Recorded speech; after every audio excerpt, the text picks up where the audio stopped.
Okay. Welcome everyone to It's Our City. I'm Yasmin Stainer, the Executive Director of Hartford Next. Hartford Next is the coalition of the Neighborhood Revitalization Zones, or NRZs. Hartford Next is a citywide organization to strengthening Hartford's neighborhood through civic engagement and community collaboration. We're thrilled to have you here today for the second to last episode of the Hartford Next It's Our City series, Teaching the Children. Couple of house rules real quick before we kick things off. A quick reminder to please take the moment to silence your phones, your pagers, or your carrier pigeons.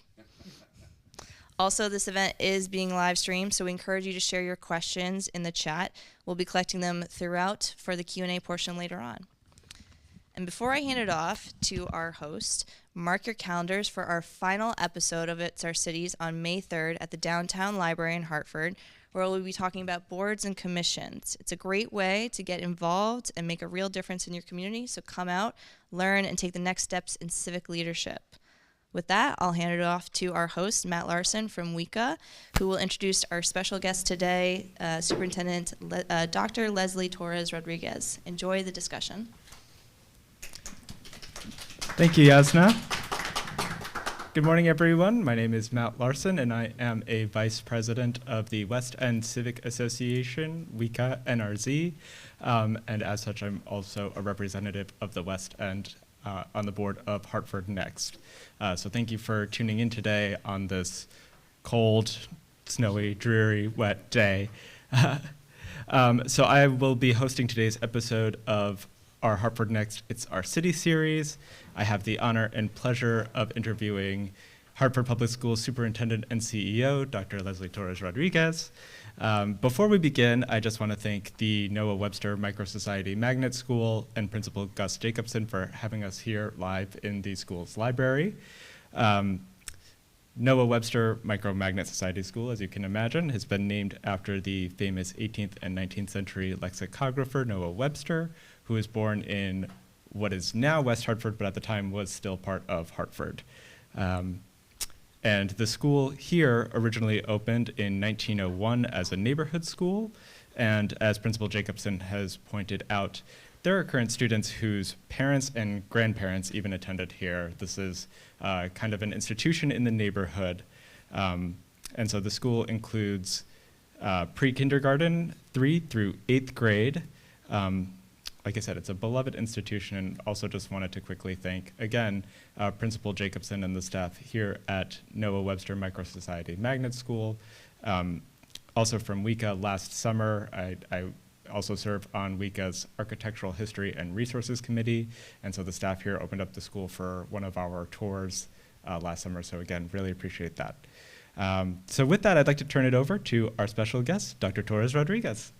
Good morning. Good morning. Thank you so much for having me. It is my pleasure. And as I was hearing you speak about Noah Webster, I do want to echo your words of gratitude towards, of course, Principal Jacobson and then the entire staff and our families and our students, right? They also Absolutely. are part of the magic that I know happens here all the time. So kudos to all of them. And I'm glad to be here. Great, great. Well, to start off, just can you give us a little bit of your background about your tenure in Hartford, your path coming up through educational leadership, and then also for our audience at home, the role the superintendent of schools plays in the education of our children here in Hartford? Yes, so I am originally from Puerto Rico. I grew up in Puerto Rico until the age of 9 and then came with my mother, my brother. Very, very humble beginnings.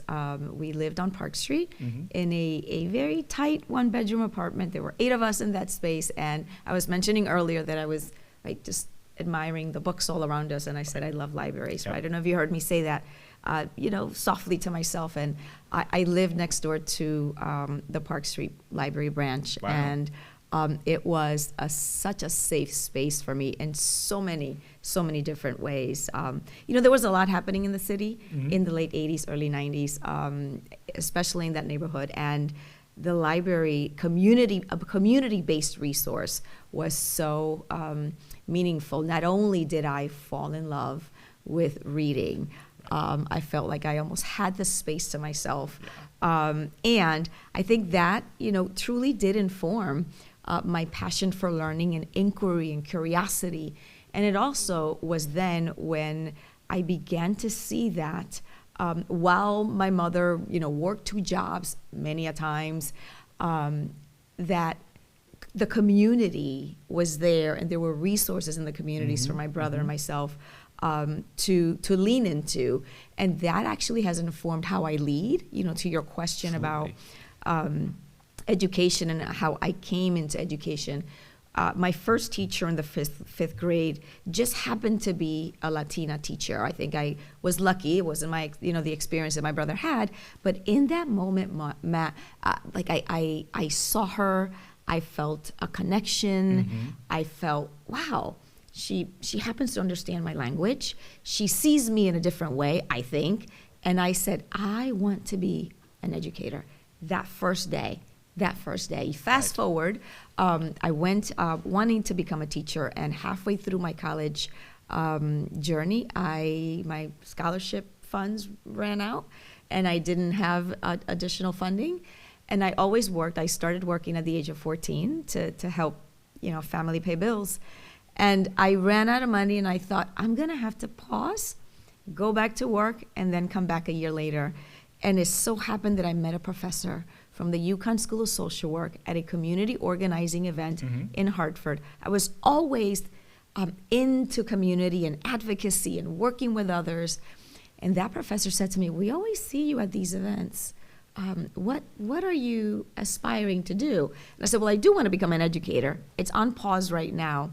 He said to me, well, if you're ever interested in social work, the School of Social Work at UConn has scholarship for those that are interested in social work. That is all I needed to hear.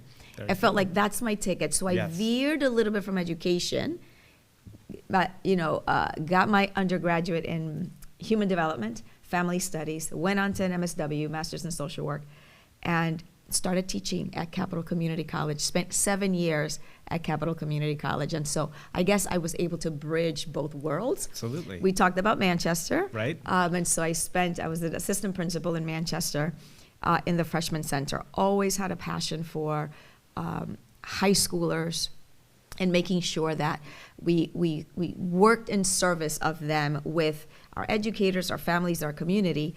And fast forward, I went into administration and school administration. Hartford actually tried several times to recruit me to come to Hartford, and I always knew I would be coming back home. I always knew that I would be serving part of my mission in Hartford Public Schools. And when the opportunity came for the superintendency, I was encouraged to apply. Here I am, 8 years later. Don't think back then, if you were to ask me, I don't think I would have said yes, and that I would be here for 8 years. 8 years is the amount of time I spent as a student in our classrooms in Hartford Public Schools.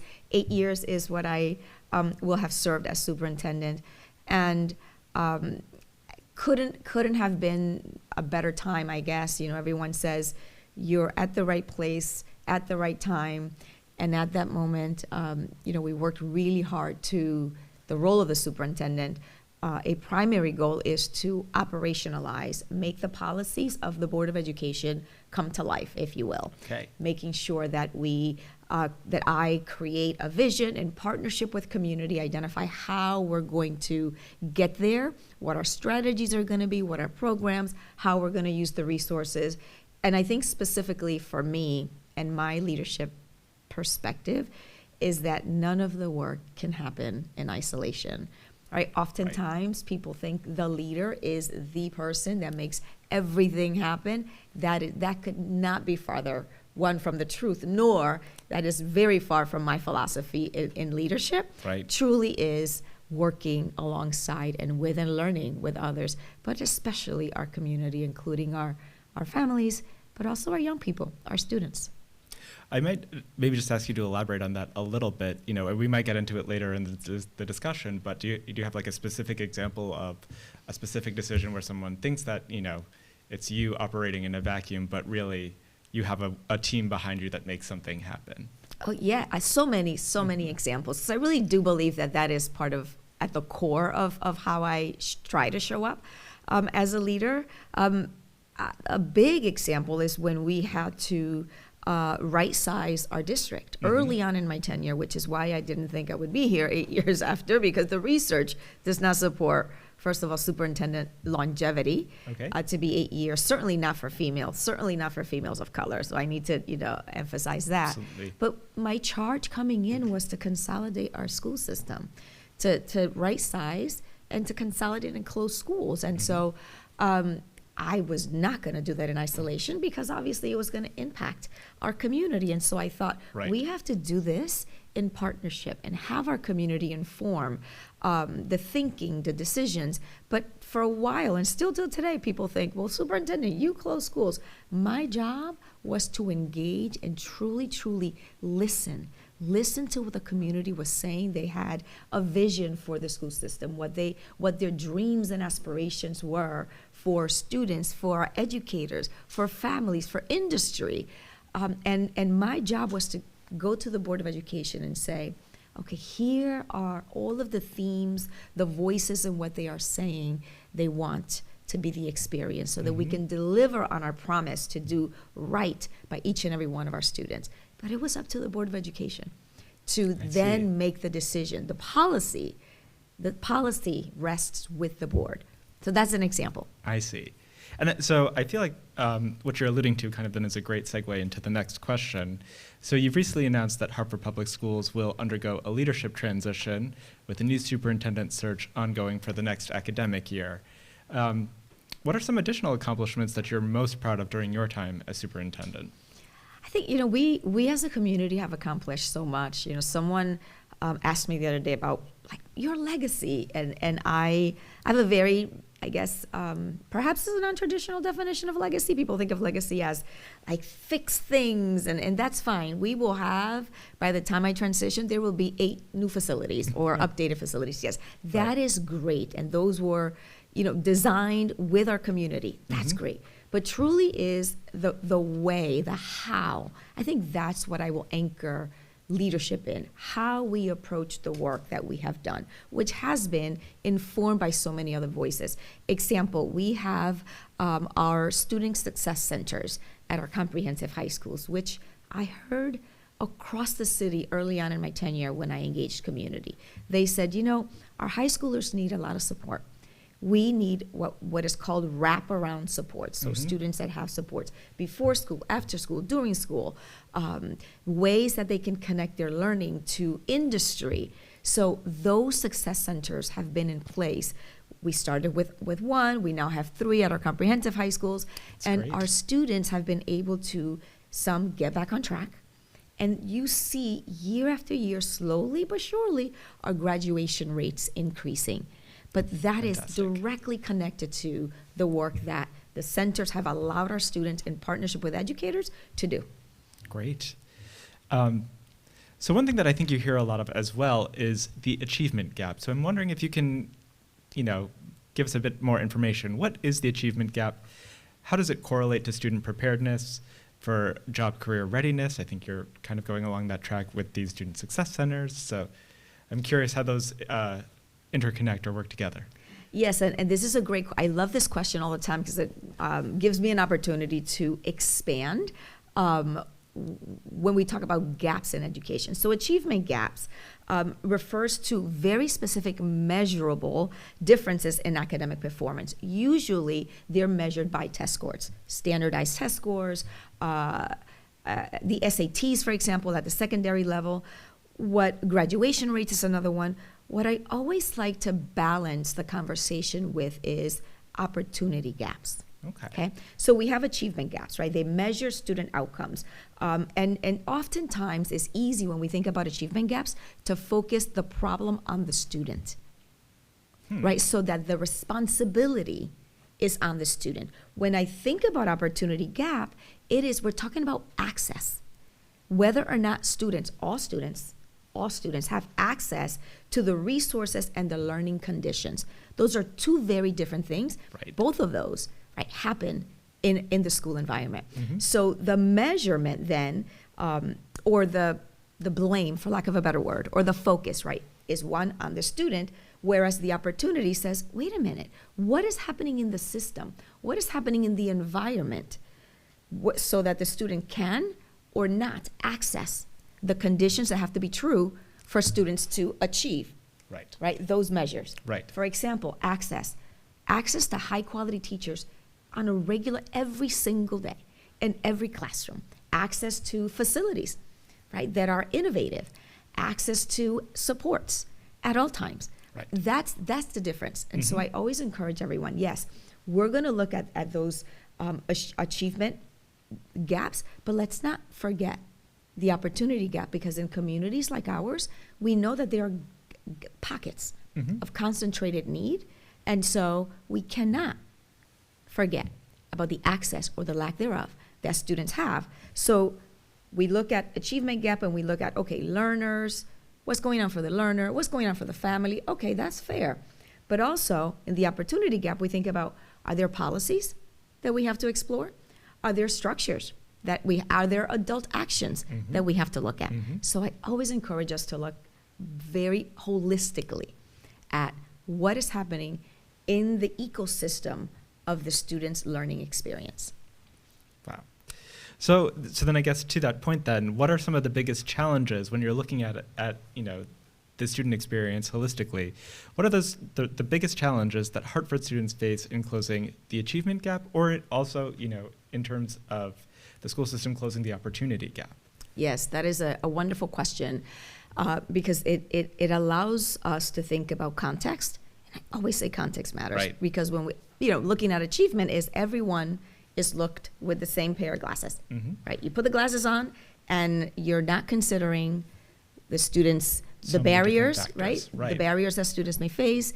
So it's very limited in how we look at it. And so some of the barriers here include, right, we have some of our students that do not have access to stable housing. We know that some of our students and families do not have access to regular meals. We in Hartford Public Schools provide sometimes the 3 meals for students: breakfast, lunch, and dinner, if they're accessing our after-school evening programming. And so we have to think about all of those. We think about the fact that there are resource barriers, resource inequities, right? We right now are grappling with a challenging budget, and we have done the hard work. I would say not only my team, but schools with their school governance councils, we have over the years, that's another conversation we can have around what has been the mitigation effort throughout my tenure. But we've done the hard work. We've had to consolidate schools so that we can use resources in the smartest way. I said it then, I still say it now. That did not solve the problem.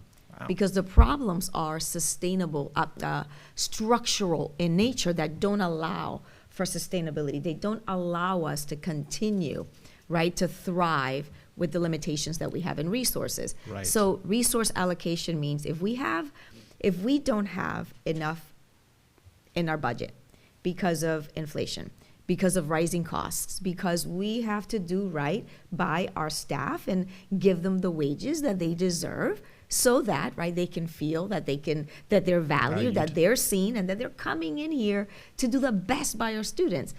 All of those things translate into resources: people, time, and money. How we structure the school day. So sometimes those become barriers as well. I would love to have tutoring opportunities for all of our students, because the research says that if students have access to high quality tutorials, small group tutoring, we know they're gonna catch up. I don't have that. I wish I had that. Right. That's just an example, right, of some of the barriers. And so it translates into that opportunity gap that we see here in many of our communities. Wow. So then I think, from my point of view, or from what I hear in general too, is that one thing that might also contribute to the achievement gap, another issue that you hear a lot, is chronic absenteeism. Are you seeing a lot of that? Are there specific strategies to address chronic absenteeism? How does that contribute to these gaps? Totally, and I think that's a perfect example of the opportunity gap, because within that, well, let me first define chronic absenteeism. Chronic absenteeism is defined at the state and the federal level as a student missing 10% or more of the school year. We have 180 days, a minimum of 180 instructional days. And so you missed 18 days of the year, you're chronically absent. And we have students that have more than 18 days, that miss more than 18 days. I think for us, and by the way, I'm going to shout out Hartford Public Schools, because way back, before it was in style to talk about chronic absenteeism, Hartford Public Schools led the charge. I remember the day in December, I think it was 2017-18, where, I called back then the mayor and all of our partners, and I said, we have to inform our community of the crisis that we have around chronic absenteeism. Back then, we were at around 25% chronic absenteeism, and that was alarming. I remember some of my colleague superintendents saying to me, why are you making this a big deal? I wouldn't say anything publicly if I were you. So I would say, it's not about what's happened. Kids are not coming to school for a variety of reasons. And we have to talk about it. We have to educate ourselves so that we can get to the root causes. That was back then. Good thing we did that before a pandemic, because we had already begun to have structures in place. To your question about how you address it, we have structures now. We started to look at, first of all, are we even taking attendance? Because back then, I will be very honest, there was a lot of variance across our schools, across the district. We have some schools that were taking attendance, others were not, for a variety of reasons. So we said, let's just get the data right. Let's make sure that we're supporting our educators in doing that. Then we had time for educators and school leaders to talk about the attendance. What are we seeing? What are the trends that are seeing? We saw, give you two examples. In first grade, kinder and first grade, back then, 25% of our 5-year-olds, kindergartners, were chronically absent. And then it leveled down, meaning it improved. And then as the grades were going up, 9th grade was the highest. So we had 5-year-olds and then 14, 15-year-olds. Two key transition points. Those were glaring gaps for us. And so that meant that we had to approach it from very different ways. Right? 5-year-old does not get to school on their own, so that meant we had to wrap around the families. What supports did they needed? Transportation. Unemployment was another one. The fact that the little ones had to go to school and they had to be walked to the bus stop or to school by their older sibling, which was in high school. So that contributed to their, chronic absenteeism. So these are all very complex. So not only do we need the structures, but we need the supports. That is where our partners, our community-based resources and supports come in. We can't do this work alone, and sometimes we can make a connection. We have staff, not only social workers, we have family and community support providers in schools that get to know our families, understand what that family and student needs. They're able to make a connection or referral to a community-based agency, but there could be other barriers, right, as to why a family accesses those. So as you can hear me explain, it is not as simple as that student just doesn't, or that student or family, they just don't care. They don't want to come to school. No, it is so much more than that. It is also about engagement. Students sometimes tell me, I am not engaged. I don't feel connected to what I'm learning. I don't understand the purpose of why I'm learning what I'm learning. So another way that we've tried that is with our pathways. We have career pathways at our high school so that our students are able to see, ooh, I'm learning this in school. This is going to get me here. Yes. Oh, I can apply this to manufacturing. I can apply this to healthcare. I can apply this to public speaking. Yeah. Wow. I have a number of different questions, and just listening to you is like making me go on a number of different tangents, but because you've talked about data, and how the district uses data to track student progress. You've talked about some targeted programs for students who are significantly behind grade level. Are there just any other strategies or other interventions that you'd be willing to share or discuss? Or Yes, and I think the beauty, but the complexity, right? Education, public education, it is highly complex, and then you overlay the context that we're in, right? Which students have so many different needs. You have to look at solving for it, which I think is never ending in public education. You have to look at solving for it from holistically. right? We have to look at what the student needs, but we also have to look at what we call the instructional core. So what that means is, first of all, research says that the number one change agent in making sure that students are growing in their learning is the teacher. The teacher. Wow. Having high access consistently to an experienced, exceptional teacher, that's the number one resource that we need to ensure we have in order for students to continue to excel. The next influence, change agent, is the school leader. Mm-hmm. Right? So making sure that we're supporting teachers. So when I talk about the instructional core, it is the curriculum. That is the what. What exactly, what are the resources, the curriculum and the content, if we're talking about math, for example, right? We have to make sure that those materials are high quality and that they support all learners. Then we have to make sure that the way in which a lesson, right, the instruction, it's called pedagogy, the way in which the teacher delivers the instruction, that we also support educators with that. And then is what I say the magic of it all, which is the interaction of the teacher, what the teacher is delivering or teaching, and the student. That interaction of those three, what happens in the classroom is what we, at the central office, for example, school leaders have to make sure they are supporting. Mm-hmm. In that, because we know that not all students can access for a variety of reasons, that's when we have interventions.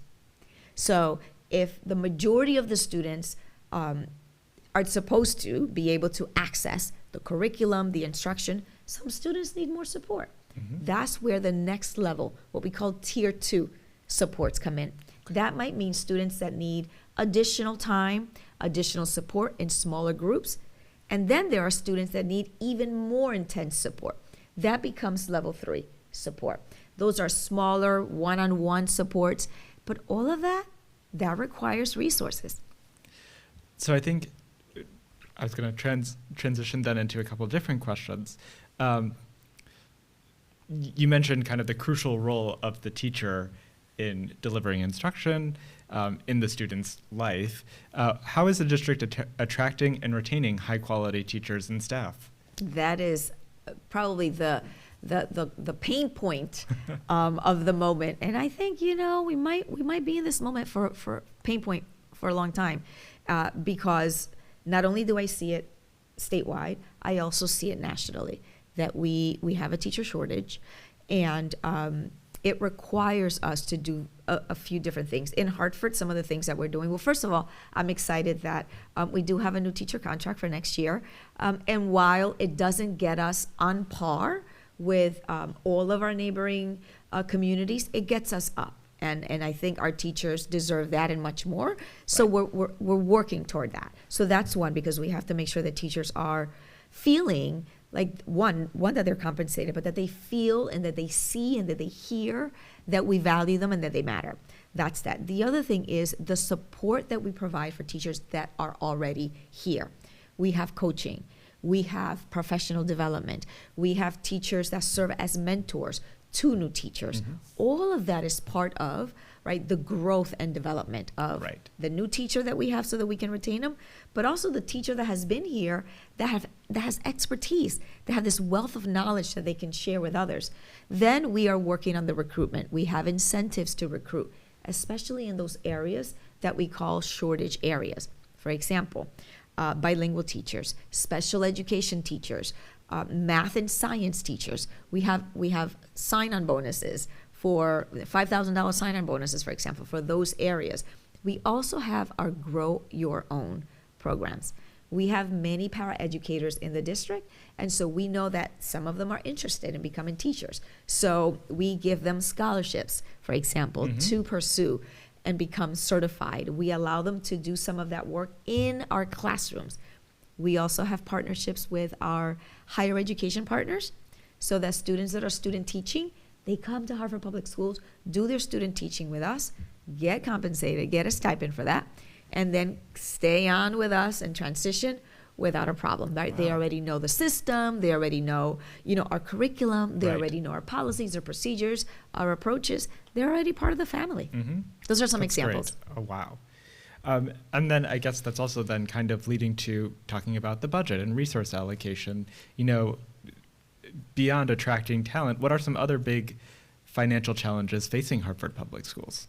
Yes, that has been. That could be a conversation. Yes, and I think it was just yesterday. I was having a conversation with someone. I said, you know, I remember coming in I was actually an acting I wasn't even superintendent. I was acting superintendent, and I think back then it was a $26 million deficit that, like, in 4 months I had to figure out how to mitigate. And I'm thinking, well, you know, as I transition out, it's another deficit that we have, and it has been the challenge overall. A variety of reasons for that. I just want to explain not the what we have challenging now, but the reason why, if you allow me a few minutes to do that. Absolutely. Is so we have rising costs to begin with, right? That's a thing, right? We're all paying more those, right. for everything, so that's real. The other thing is flat funding for a variety of reasons. We know that the city of Hartford in and of itself has had, you know, challenges as well with finances and trying to stay, you know, to at least become stronger in their financial foothold. And so that's been a challenge because we don't have, compared to other municipalities, the amount of tax base, right? Because the home ownership rate is lower in Hartford. Right. And we know that home ownership contributes, right, additional funds and revenue. And then there is the reality about the lower enrollment in students. I believe that of the 169 municipalities, I think there's probably a handful in the state of Connecticut that have enrollment that is increasing. The rest are decreasing in enrollment, right? We know that families are not having children the rate that they were before. And we also know that we have here what I call an ecosystem of school choice, right? So students go to others, either other towns, other magnets. Some, we welcome students from other towns. So all of those things, in addition to the cost of transportation and special education costs. We do have a school system of choice, and it is great that it serves many of our students really well. But there are some other unintended consequences I think still haven't been addressed around, for example, special education, because our students deserve to have all their needs met. And that comes at a cost that we in Hartford Public Schools are responsible for. And so without changes at the state level of the funding formula. And so we have to pay a little more. We don't get full reimbursement, for example, for special education costs. So we have to pull the rest that we don't get reimbursed for from our general budget, which would have gone, right, to other programming. And so all of those, you know, things are tangled together, and we're in a budget again in which now that the federal funding for COVID relief is dried up, that funding has gone away, we now are back to the shortfalls that we were facing before COVID. So currently, in this budget that I'm recommending for next year, we started with a $30 million deficit. We've worked really hard with our schools at our central office. We've been able to reduce the majority of that, at least half of that. We heard that the mayor and the city are appropriating for next year $3 million. At the end of it, we're still missing $6.7 million at the moment. And so, you know, our meeting last week with the board made a decision that they were going to ask me to present the budget with that gap to the city, with the hope, the expectation that there's additional funding that comes in. And also me making it very clear to the board that not knowing that the city is in that position to allocate additional funding, we still have to move forward with letting everyone know of what that potential impact is going to be. So we're in this, it's a challenging time, frustrating, and at times sad time, because we, you know, I know that budgets are numbers on a spreadsheet. I know that. But behind those numbers are people. Behind those numbers are our staff, our caring staff, our programs and services that I and the team deeply believes our students need. On that list of, you know, of unaccounted items that equate to 6.7 million are the student success centers that I shared with you before, our career pathways, partners that provide career and technical support for students. Those are things that are on that list that I believe we should not at all do without for a variety of reasons. One, because those are the things that the community, when we engaged early on during my tenure, said they wanted and they needed. And two, because we have seen that because of those resources, programs, and supports, we've seen the impact in student growth, in graduation rates, and students feeling like they're more connected to their learning. So kind of to that point, and since this is a program of Hartford Next, I kind of wanted to ask then, how can we as a community support the district's financial needs and priorities? That is such a great question. I am going to encourage everyone to advocate, advocate, and advocate. Connect with your local state representatives and explain the challenges that we have. Look, I say this all the time, in Hartford Public Schools, we're not asking for shiny new objects. We're not. On that list is middle school sports.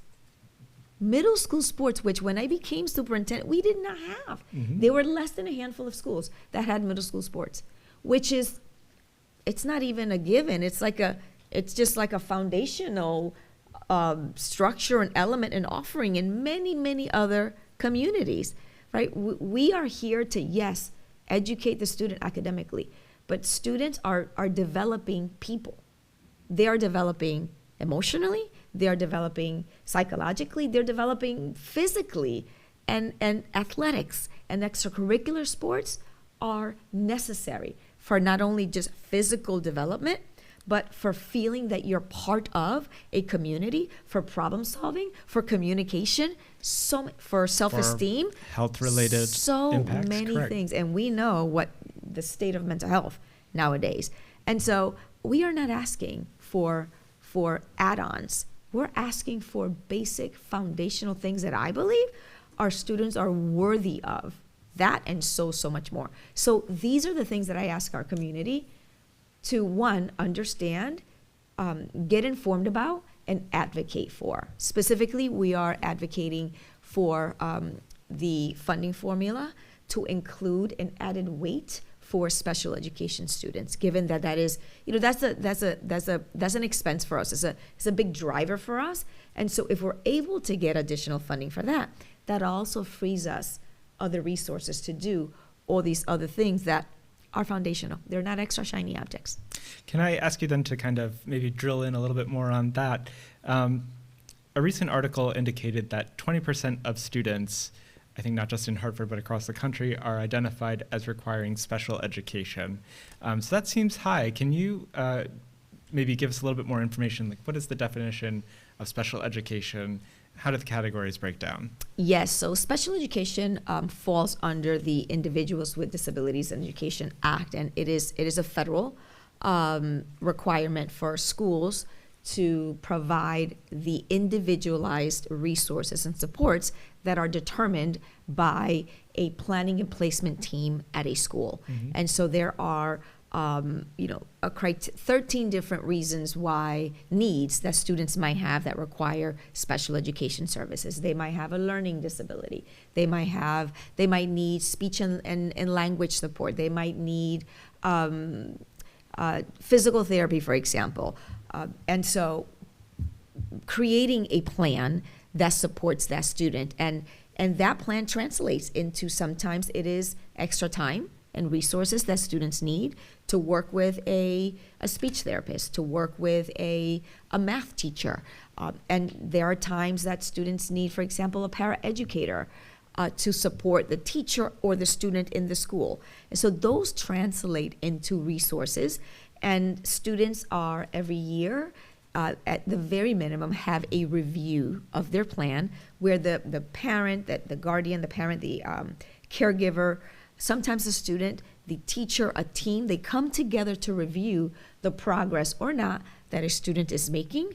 Oftentimes, it requires specific testing and evaluations to determine if there's progress, if there's something else that a student needs that, as the student develops and progresses, shows up differently.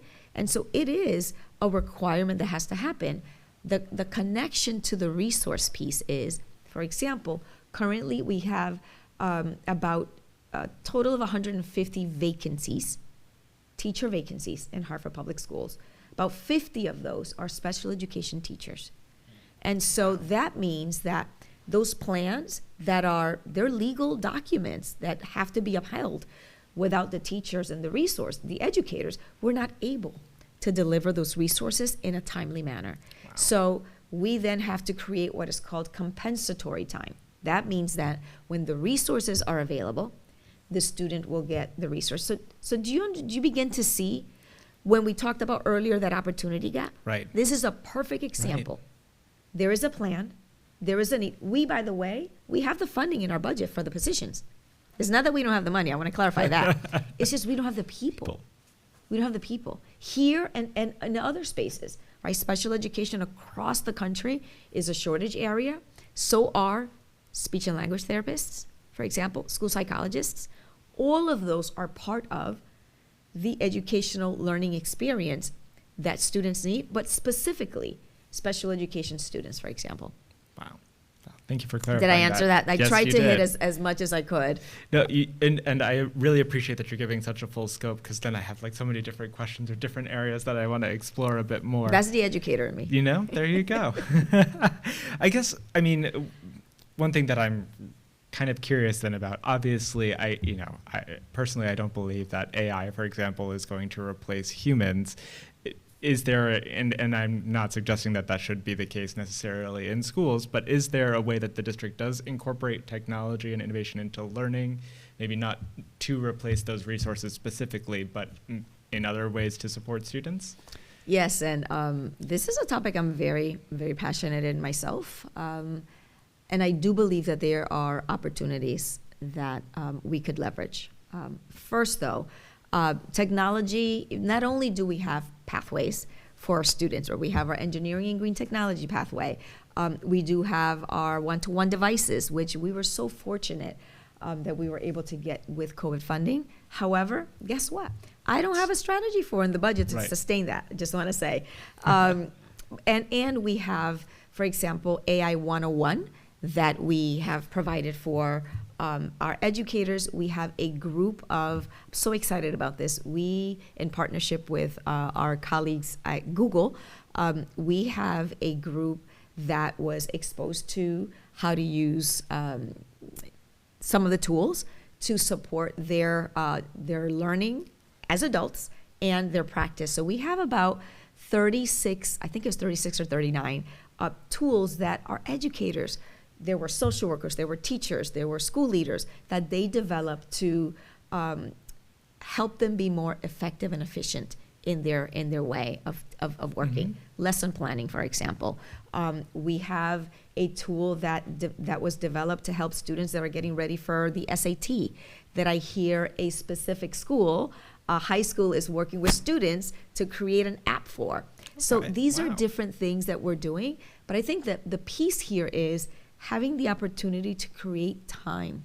Time is a resource, right? To create time for educators to think about, what's something that if I had a tool to support and free me from, I could develop time, space to help students, right, with their own needs. And then on the student side, look, I do believe that there are some technologies that are going to be able to, in the very near future, help some of our students. For example, our multilingual learners. There are tools that students can leverage at home to practice. There are, already we know we have translation tools that are so many of our students and families use.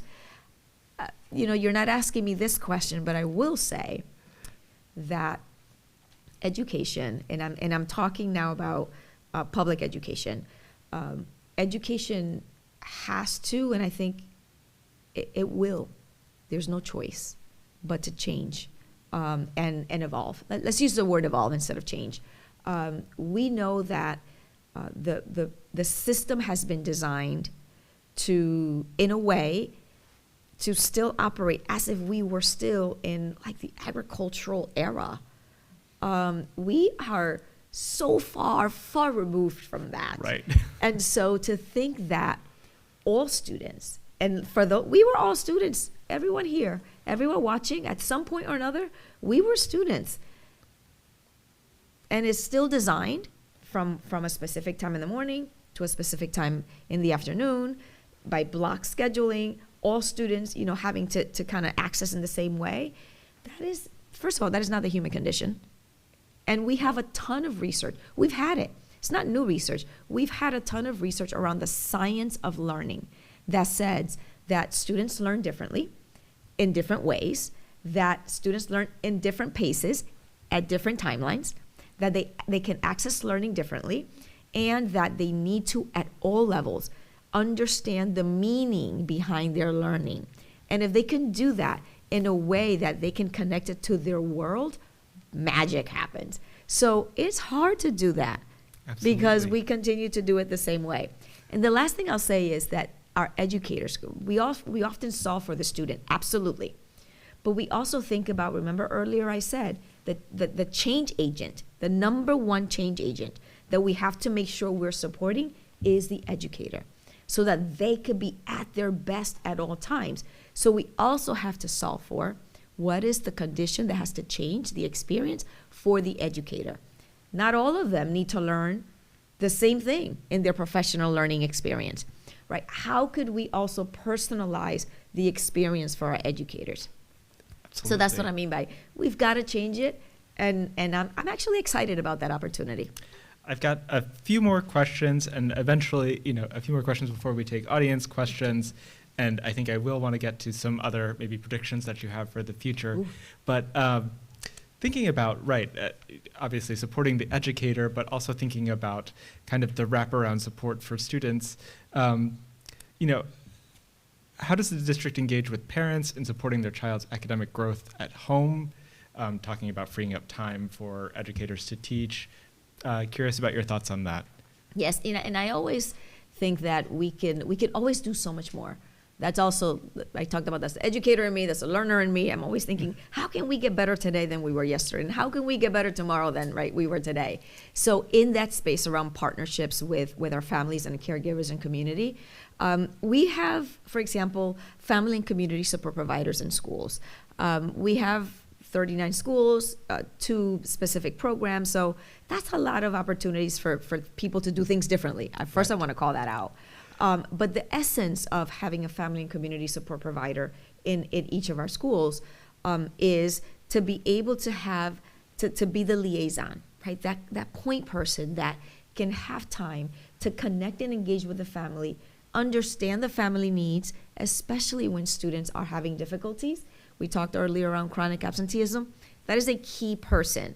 It is also an opportunity for that person to work with the school, the educators, the administration on what are the things that they're hearing that families need. Perhaps there's a specific literacy program that has to be, created so that families understand what exactly are my children learning in the first grade. What do we mean by the science of learning? What do we mean by phonics? What do we mean by let's help students sound the words? Those are the resources in the schools. We also have our partners, community-based organizations that know sometimes our families in a very different and intimate way that we don't know, but they're there to help make those connections. And I think the last thing that I would say is we at the central office also try to communicate with families in different ways. We, have tools that families can access, our Parent Square, where we try to communicate either new resources, new opportunities, encouraging people to get involved in our budget, for example, a lot of different ways that we're trying to go at it.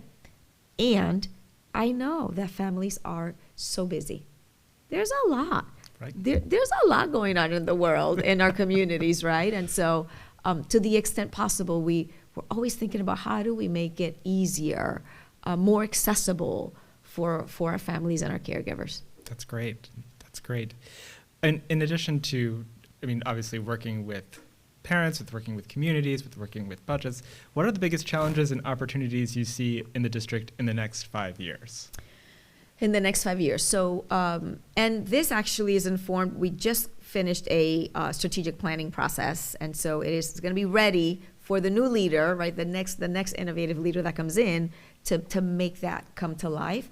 But some of the things that are next, because of not only what the needs are, but because what we heard from community, for example, is making sure that students have access to high quality teachers at all times.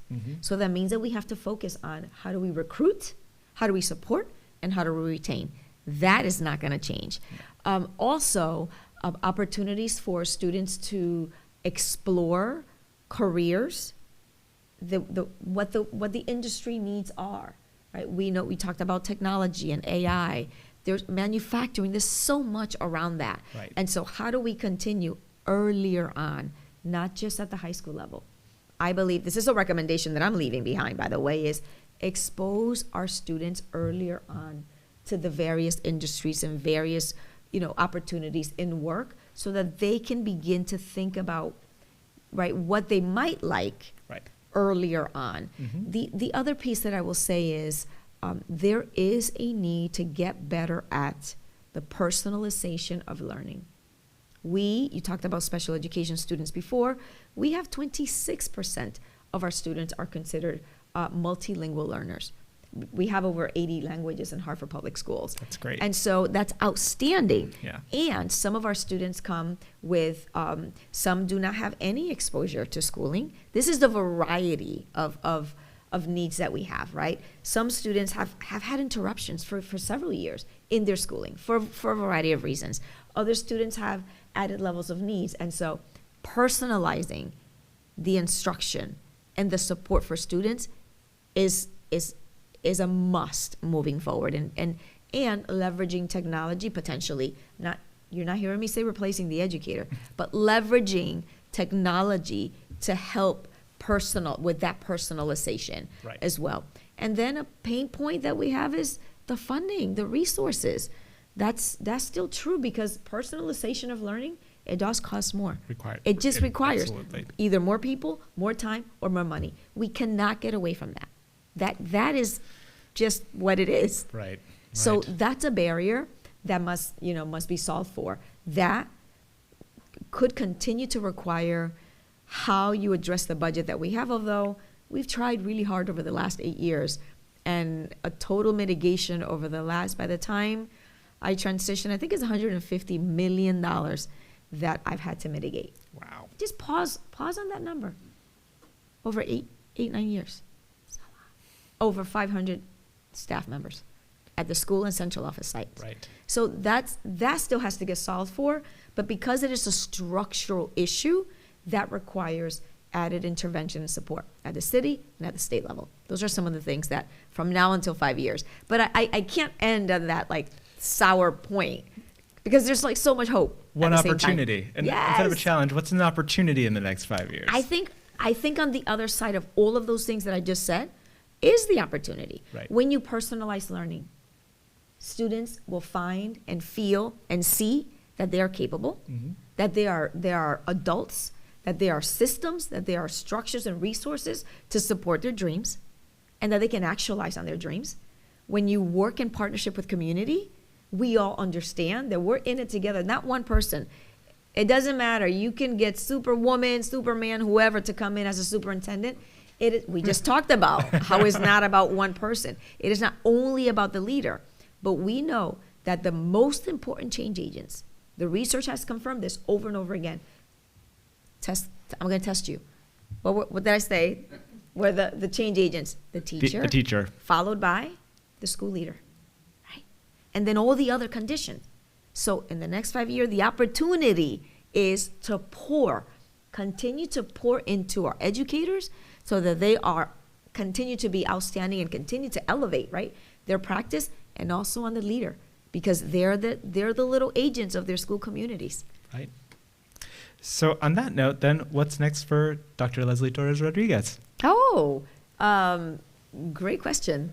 Let's see. I will tell you that my mission and my purpose, those are so anchored that will never change, right? It is making sure that our young people, who I deeply believe are just so beautiful, each and every one of them, and they're so deeply capable, that I will continue to create those conditions that I spoke about, so that opportunity gap continues, right, to close, and so that communities could be at their best.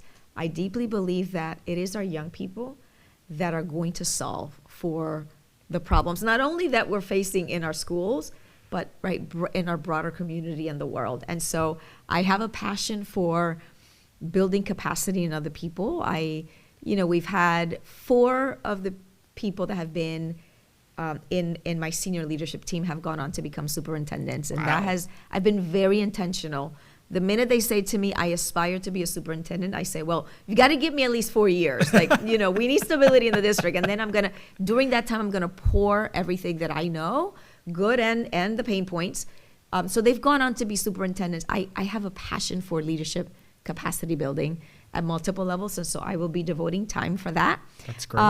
And I also believe that schools and places of learning should and must be designed and co-created with community, especially with our families and our students and our educators. And so I'll be devoting time to that as well.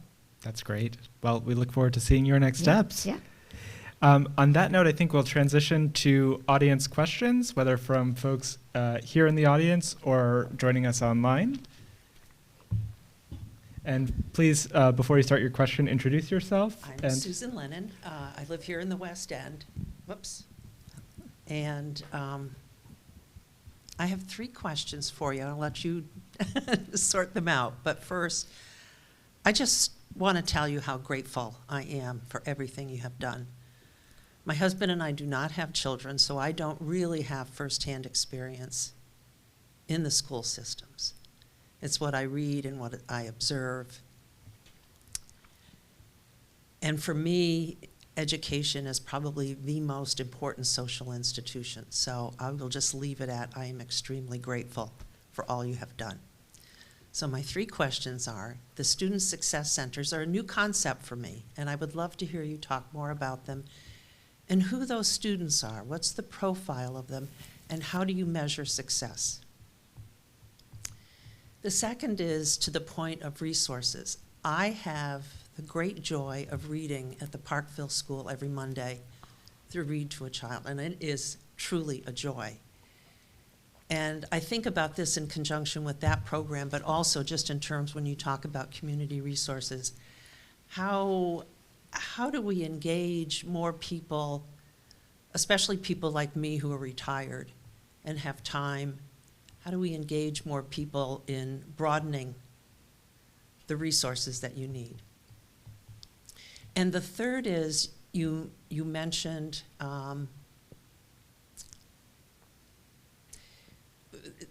children have so many choices now in schools, and I see that what you have done is really tried to make the Hartford schools be a destination. And how do we continue to work to do that? Because I just hear so many of our class seats are empty. How do we bridge this city-suburb conflict? Wow, outstanding questions, Ms. Lennon. First, thank you for taking, Susan, for being here. And I receive your gratitude and reflect it back to our community. I heard you say you don't have children. Your questions point to your commitment and investment. So I just also want to thank you for that. So our Student Support and Success Centers, it was actually something, a concept I started when I was the director of the Freshman Center in Manchester High School years ago, when I noticed that some students were disengaged and not progressing and were at risk of not graduating on time. And so I thought, okay, the research says that we have to intervene in 9th grade. If they fall off their progression in 9th grade, they're highly likely to not graduate on time. So that's where the essence became. And so the profile of the student is students that are not, oftentimes they're already disengaged, right? They've had a pattern of chronic absenteeism before they get to the high school. Oftentimes they have not kept up pace with being on track to graduation, and that means they have not accumulated the number of credits necessary. And so these are students that without that intervention would take 5, perhaps 6 years to graduate high school. And when they're off track, they're not likely to want to stay around, because that means that they've not had a positive experience. So the Success Center has, it's actually a center at our comprehensive high schools, Hartford High, Buckley, and Weaver.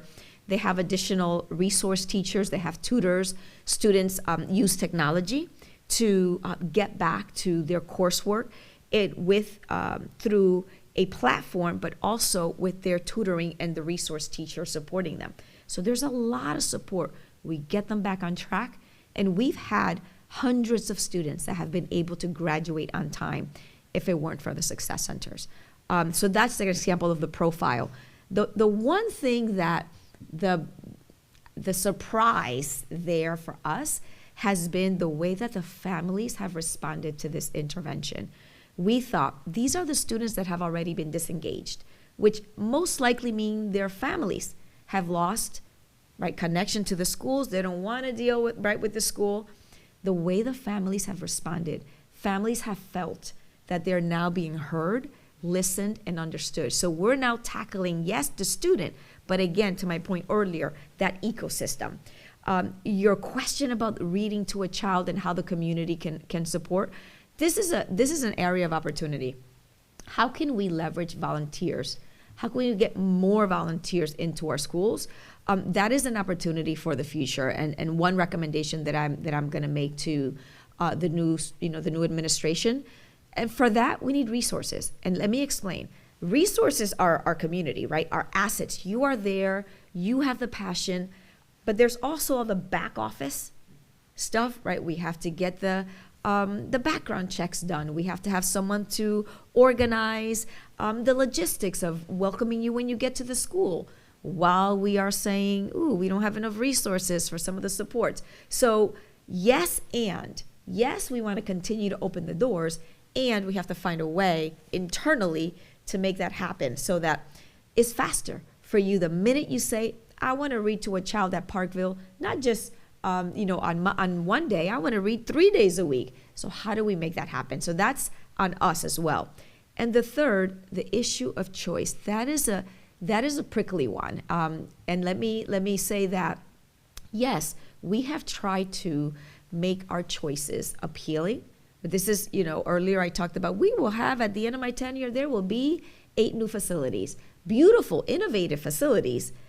And there are also other challenges that are at play. We know that as part of the choice, the Chef versus O'Neill, the latest agreement, there are certain criteria. The criteria still exists for students to, a certain amount of students from a socioeconomic, level, for example, a certain amount from places outside of Hartford.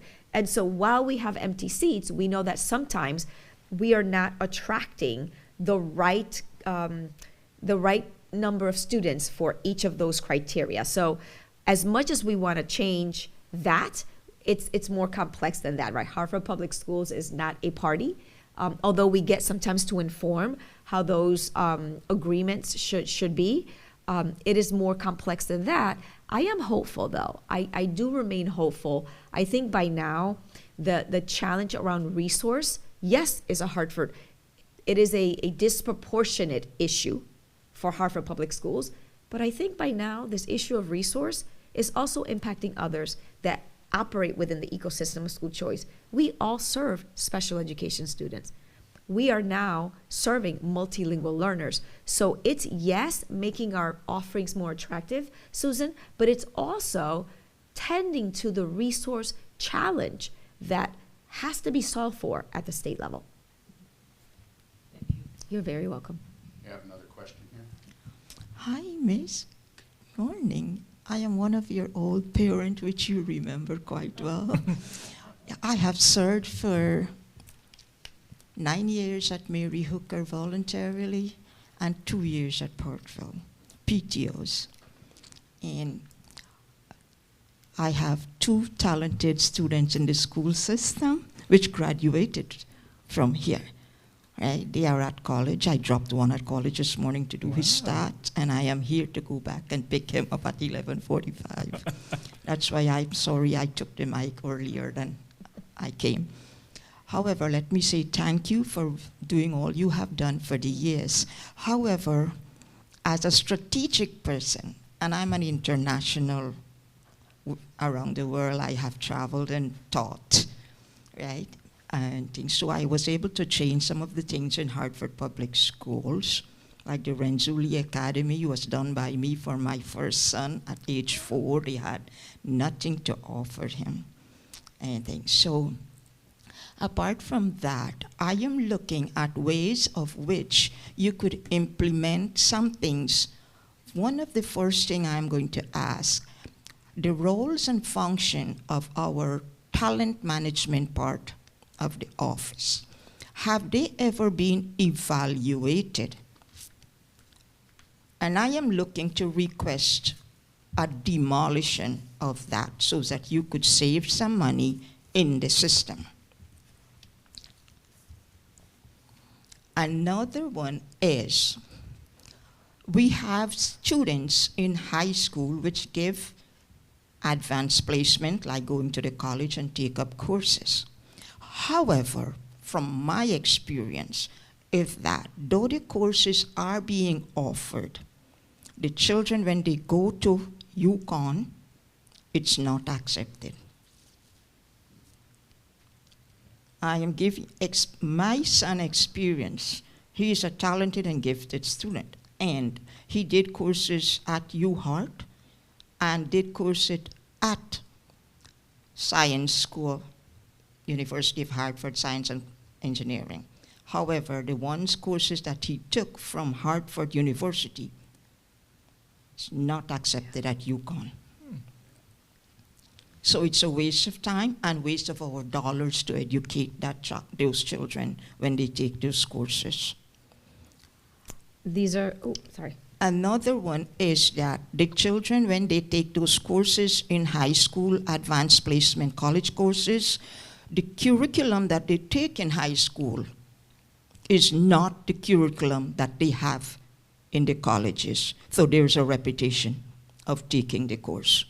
I am requesting that those very curriculum that is offered in the college is being offered to the children in high school, so they get the full credit. Another one is that I have always been looking, the system only addressed our children with learning disabilities. They never address the children that are talented as also children with special needs. And so if we have an evaluation of the amount of students we have that are talented and offer them advanced placement in the school, even if per subject, right? It will eliminate some cost and get them out of the system faster. My son, one of them, the bigger one that is at UConn, he suffered everything in high school. He has everything 100, 105, 106, but he was not given an opportunity to go in the next grade. So it was later he said, Mom, that when I took my SAT test, I should have asked not to take the pre-SAT. I should have taken the SAT and go to the principal and ask to come out of high school. At 8th grade, they had already taken him out, but with advice, I still put him in high school, and which he regretted. Yeah, so situations like these are among our parents, are among our students in the community. I help. And you know what, with my educational background, I do that. And so I was a self-taught parent. I teach my children at home. And I also help the teachers at school how to evaluate a child coming into the system without a record, educational record. And one typical teacher was Dr. Herman at Mary Hooker. You know, so that's what I'm looking forward for. And if we could break down, when you ask about the growth, the success of our school, right, how we measured success, right? I'm taking up some time, but I can give that later, how to measure success. And so if we measure every child in our special needs and show their growth, and with using that chart, using that graph, and we go to our legislation, definitely they will see progress and they will give you more dollars. It got to be individual growth per grade. I think.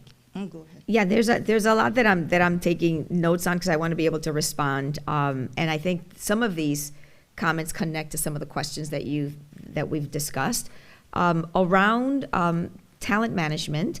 And while we can't demolish the Office of Talent Management because those are the ones that help us process the people that apply to the school system, we are now actually responding to some recommendations made by an inquiry that was done by a technical assistance provider hired by the state. Last year, given our budget challenge, the state said, "Oh, Hartford, you have a lot going on with your budget. There's no way you can be missing, you can have such a budget gap." I said, okay. And so they did an inquiry. Okay, great, they did an inquiry. Well, they didn't find millions and millions of dollars hanging around, which we knew they weren't going to find. However, there were some, I'm not trying to, you're the one laughing, Matt, not me. But I sense your yes, the frustration is mutual. However, despite, and we spent hundreds and hundreds of hours, multiple people on my team providing the information needed, and while they didn't find, millions of dollars hanging around, what they did make were some recommendations for streamlining some of the positions at the central office, including, in such of those departments, and feeling like, well, there might be an extra level at the central office team that you might be able to consolidate, merge, and so there are savings there that we're gonna be able to see. The reference to AP courses not being accepted, this is an ongoing actually conversation that we're having with higher education providers. Right? We can't tell UConn or Trinity, for example, or whoever, what to accept. The plus here, the positive is the experience that our students have when they have the access. Earlier, we talked about opportunity gap. Mm-hmm. This is a perfect example, right? Some students having just the access of the content in the curriculum, which, by the way, AP courses are approved by the College Board. That's nothing that our teachers have to go and get trained to do that. We don't make that up, we don't do that correct. That is specific, very prescribed. And so we will continue to work with the higher ed partners so that they can, but all we can do is inform and encourage. What's important for us, yes, we want our students to transfer the credit when they go to college, but what is important for us is for students to have the exposure and the opportunity to the content and the level of rigor of a course that is supposed to be equivalent to what their experience in college is going to be. Some students don't get get a passing score. Okay, we want them to get a passing score. However, they walk away with the experience and the rigor. That also matters to us.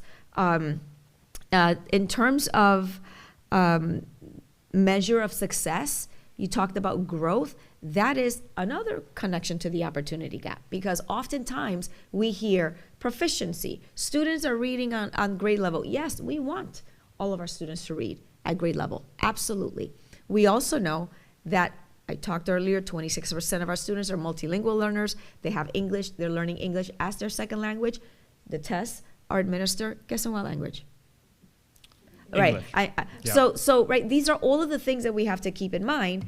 And so growth is important because while we can pool all the students and say, oh yeah, that's right. They're not all 100 at proficiency. But are they meeting their growth targets for the year?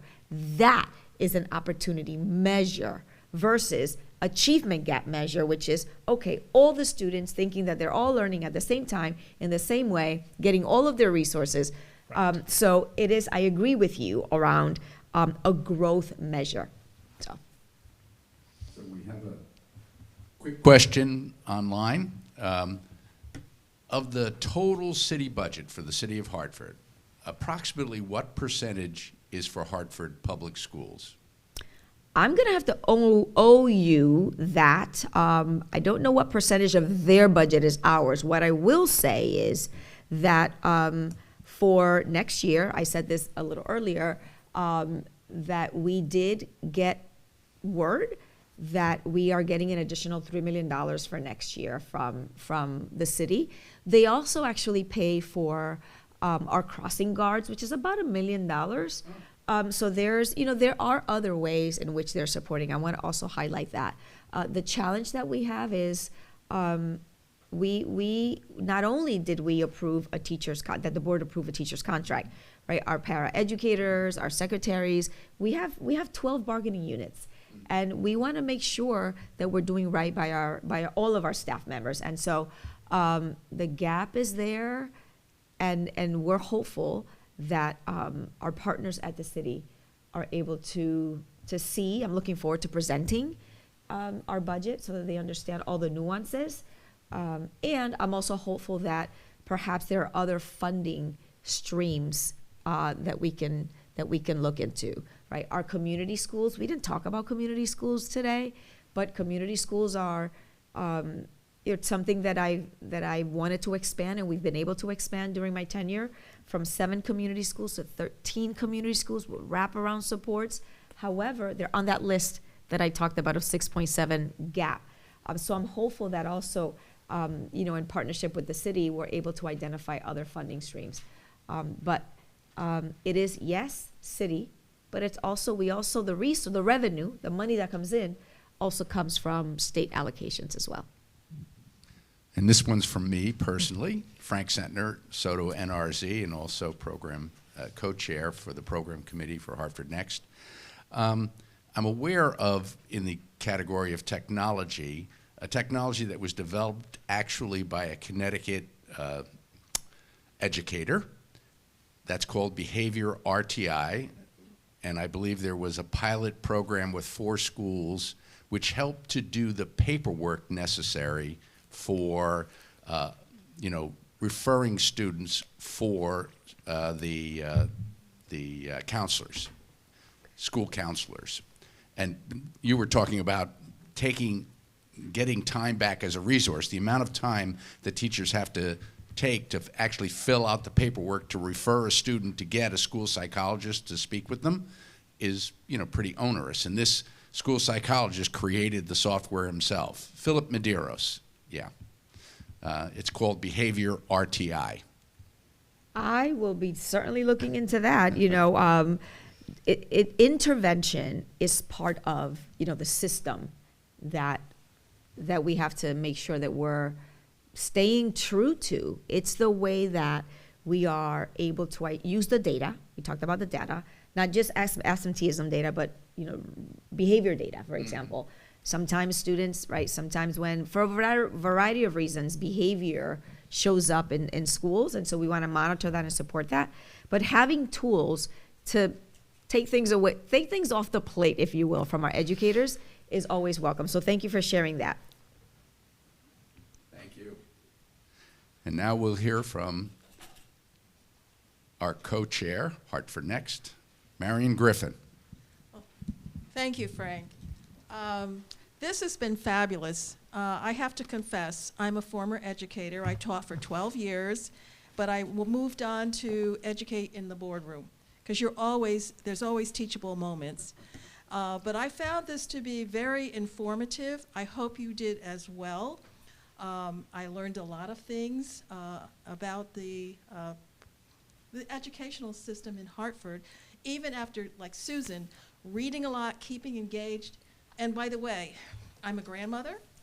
My grandson went through Noah Webster School from pre-K through 8th, and then went on to this School of Science and Engineering and graduated.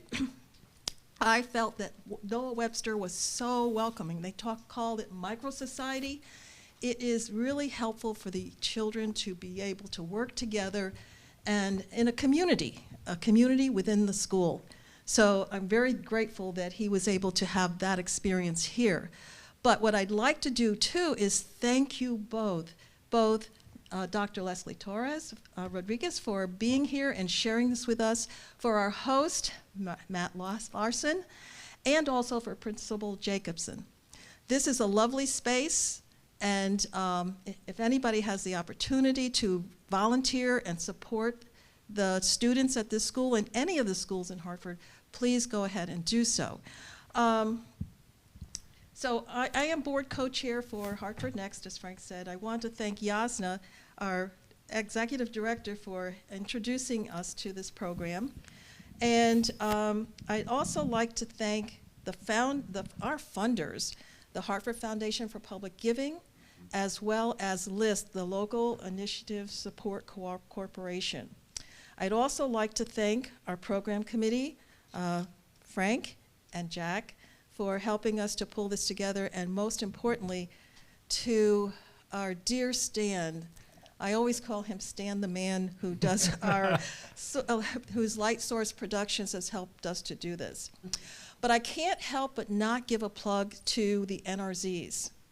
Hartford Next is a coalition of NRZs, and we are in the West End, or WECA, neighborhood, and they are one of the NRZs.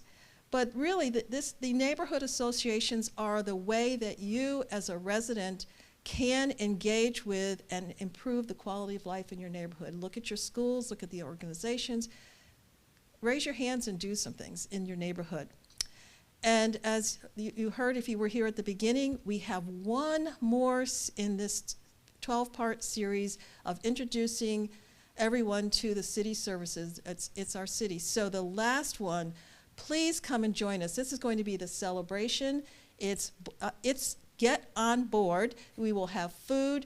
It's to introduce you to all of our boards and commissions, give you an opportunity if you've been just itching and aching to get involved with a commission, use your expertise, or there was something you were interested in learning about, come and find and visit with us and join. It will be a panel discussion, as well as there will be tabling by each of the commissions and boards so that you can get to know people who are working on those commissions, as well as understand what you can do to join the commission, as well as I believe we will be having a training session afterwards. So if you are interested and you want to know more, you can all do it one and done. We're at the Hartford Public Library in the Center for Cultural, I'm not saying this for community culture. It's a fabulous space, and come and see the library. It is now reopened and continuing to reopen, but use the resources that we have in the city and come and be part of what we're trying to accomplish. Thank you so much. Thank you for joining us, and we have a question. When is the date and time of this event? Well, thank you so much. It is Saturday, May 3rd, and we'll start, you come at 10 o'clock. So please join us. There is registration information. Look on the Hartford Next website. There shall be information up on that website soon so that you can register. And do come and join us. But thank you again, Dr. Torres. Thank you again, Matt. And thank you all for joining us. Thank you.